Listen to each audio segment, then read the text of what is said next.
मुंबईच्या छत्रपती शिवाजी महाराज पार्क जवळ विजय जल्लोष रॅली संपन्न। मोठ्या संख्येने जेएनसी विद्यार्थी विजय जल्लोष रॅलीमध्ये सहभागी।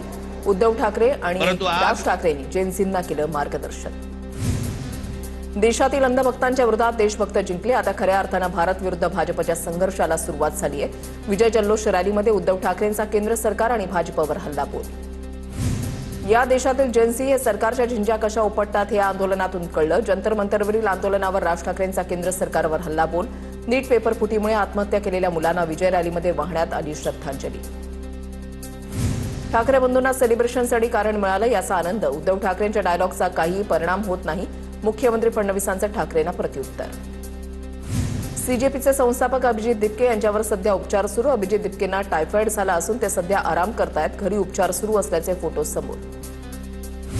अर्थमंत्री निर्मला सीतारामन घसरत्या रुपयाबद्दल बोलत नाहीत, पण पेपरफुटीचे फायदे समजावताना दिसतायत। खड्डा मंत्री इथेनॉलवर बोलतायत। उद्धव ठाकरेंची नाव न घेता नितीन गडकरींवर टीका।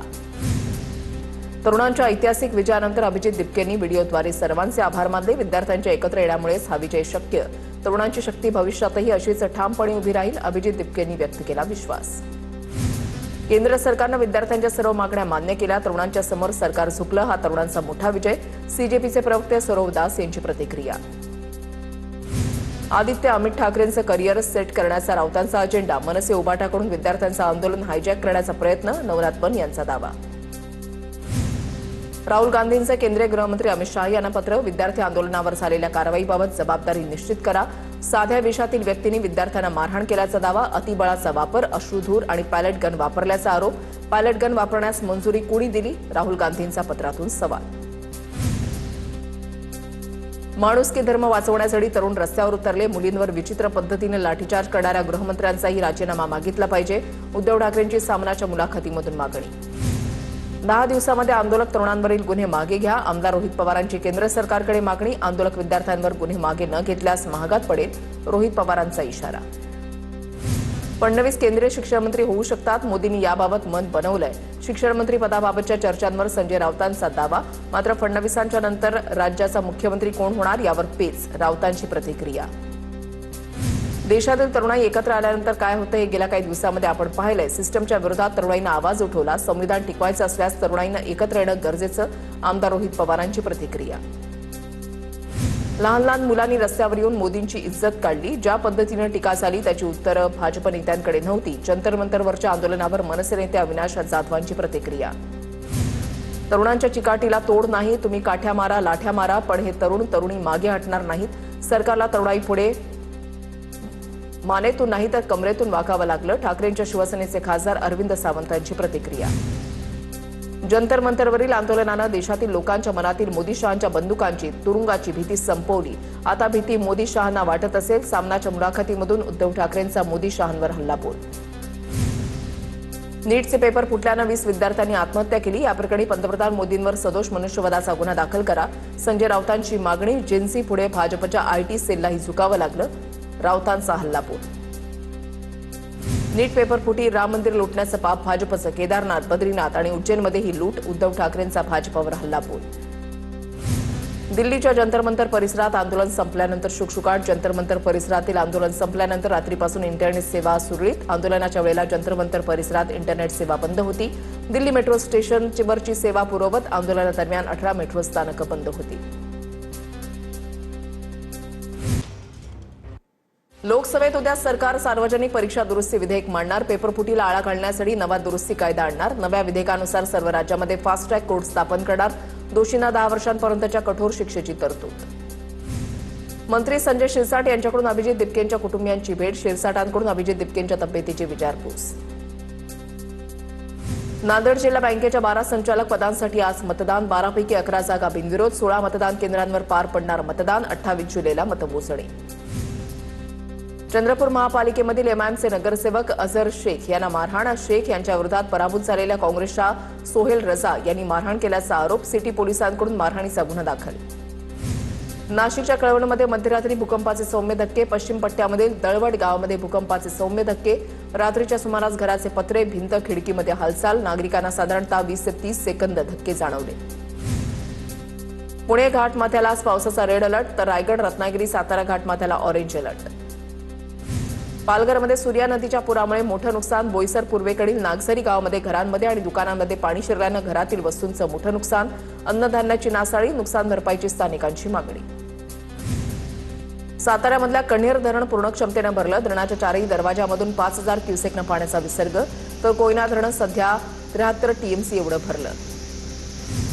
नाशकातील नांदूर मध्यमेश्वर धरणाचा विसर्ग 49,000 क्युसेकपर्यंत घटला. 8 वक्राकार गेटमधून गोदावरीमधील नदीपात्रामध्ये विसर्ग सुरू. नदीकाठच्या नागरिकांना प्रशासनाचा सतर्कतेचा इशारा. पुण्यातील डिंबे धरण पूर्ण क्षमतेनं भरलं. धरणातून घोड नदीपात्रामध्ये 4800 क्युसेकनं विसर्ग सुरूच. पावसाचा जोर वाढल्यास नदीकाठच्या गावांना सतर्कतेचा इशारा. मुंबईला पाणीपुरवठा करणाऱ्या जलाशयांच्या पाणीसाठ्यामध्ये वाढ. 24 तासामध्ये 2.5% पाणीसाठा वाढला. एकूण साठा 86.18%. मुंबईकरांची पाण्याची चिंता बऱ्याच अंशी मिटली. जळगावच्या भुसावळमधील हतनूर धरणाचे 2 दरवाजे उघडले. धरणातून 1300 क्युसेकनं तापी नदीपात्रामध्ये पाण्याचा विसर्ग. नदीकाठच्या नागरिकांना काळजी घेण्याचं प्रशासनाचं आवाहन. साताऱ्याच्या कण्हेर धरणातून वेण्णा नदीपात्रामध्ये 3600 क्युसेकनं पाण्याचा विसर्ग. नदीकाठच्या गावांना सतर्कतेचा इशारा.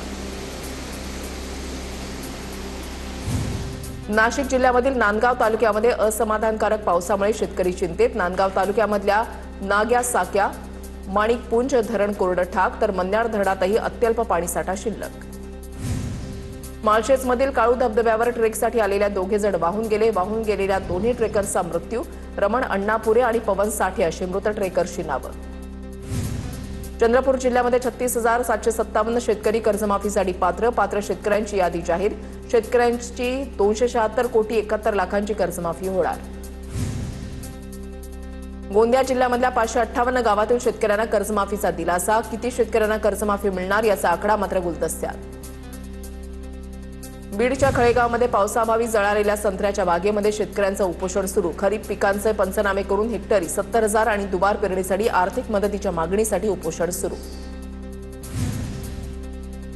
नंदुरबार जिल्ह्यामध्ये रिमझिम पावसानं मिरची पिकाला जीवनदान. मिरची पिकांच्या संरक्षणासाठी शेतकऱ्यांची लगबग. कापसाचं क्षेत्र घटलं, मात्र मिरचीचं उत्पादन समाधानकारक राहण्याची शेतकऱ्यांना आशा. नंदुरबार जिल्ह्यामध्ये अद्याप 40% खरीप पेरण्या रखडल्या. 1,07,000 हेक्टर क्षेत्र पावसाच्या प्रतीक्षेत. 149 मिलीमीटर पावसानंतरही पेरण्यांचा वेग मंदावला. केवळ 60% लागवड पूर्ण. कर्जमाफी योजनेमधील धाराशिव जिल्ह्यामधील पात्र उमेदवारांची यादी जाहीर. दुसऱ्या यादीमध्ये धाराशिव जिल्ह्यामधील 46,000 शेतकऱ्यांचा समावेश. 2 दिवसामध्ये आधार प्रमाणीकरणाचं आवाहन. वर्धा शहरामधील बॅचलर रोडवर काही भागामध्ये खड्डे. खड्ड्यांमुळे वाहनचालक आणि पादचाऱ्यांना नाहक त्रास. गोंदिया जिल्ह्यामधल्या दरेकसा परिसरात मलेरियाचं थैमान. दरेकसा आरोग्य केंद्रांतर्गत येणाऱ्या परिसरात 25 जणांना मलेरियाचं संक्रमण. पोलीस जवानासह 4घांची प्रकृती गंभीर. साताऱ्यामध्ये टेस्ट ड्राईव्हच्या बहाण्यानं थार जीप पळवणारा सोलापूरमधून अटकेत. आरोपीकडून 32 लाखांच्या 2 गाड्या जप्त. ठाण्यामधल्या घोडबंदर रोडवर चितळसर मानपाडा इथे मेट्रोसाठी खंडेल्या खड्ड्यामध्ये कंटेनर पडला. चालकाचा कंटेनरवरचा ताबा सुटल्यानं घडला अपघात. कंटेनर चालक गंभीर जखमी.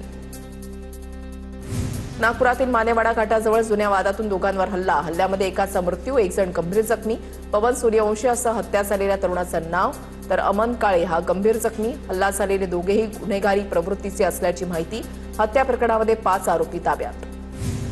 जालन्याच्या भोकरदन तालुक्यामधल्या वालसावंगी गावामध्ये पोलिसांची एकाच वेळेला 3 ठिकाणी छापेमारी. देशी दारूच्या 1098 बाटल्या जप्त करत 3 जणांवर पारत पोलीस ठाण्यामध्ये गुन्हा दाखल. बीड जिल्ह्यामध्ये कारमध्ये बसून शेळ्या चोरणारी टोळी गसाड. गुन्ह्यामध्ये वापरलेली स्विफ्ट गाडी आणि मुद्देमाल जप्त. एकूण 4,85,000चा मुद्देमाल जप्त. बीडच्या परळी तीर्थक्षेत्र विकासाचं काम रखडलं. भाविकांना यंदाही उत्तर पायऱ्यांवरच उभं राहून घ्यावं लागणार दर्शन. तत्कालीन मुख्यमंत्री एकनाथ शिंदे, उपमुख्यमंत्री देवेंद्र फडणवीस आणि स्वर्गीय अजित पवारांनी केलं होतं कामाचं भूमिपूजन. आषाढी एकादशीच्या निमित्तानं पंढरीमध्ये आलेले भाविक आपापल्या गावी परतण्यास सुरुवात. आज सकाळपासूनच भाविकांची पंढरपूर एसटी बस स्थानकावर गर्दी. भाविकांसाठी 5,500 बसची व्यवस्था.